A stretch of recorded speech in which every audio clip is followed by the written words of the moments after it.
Hello everyone, welcome to another episode of Obsessed Designs. I'm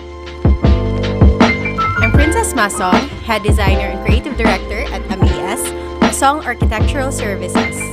I have been in the design industry for 3 years, but my family has been constructing buildings, houses, and renovating spaces for as long as I can remember. Well, I believe it runs in the blood, and this is my time. Stay with me as I share some of my product reveals, practical advices, and challenges every designer faces in this industry. I am Cez, and I'm obsessed with design. For today's episode, we are going to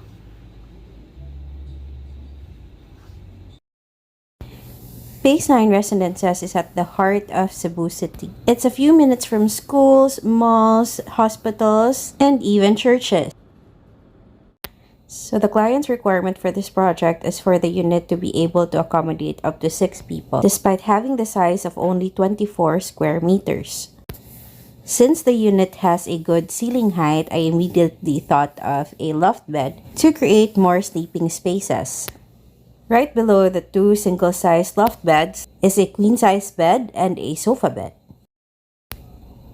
We also designed for it to have ample storages from the kitchen to the living area. And because of the limited space, we combined the media console, study area, and dining.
So there you have it. I hope you liked this video. If you did, please leave a thumbs up, a comment down below, and subscribe to the channel if you haven't yet.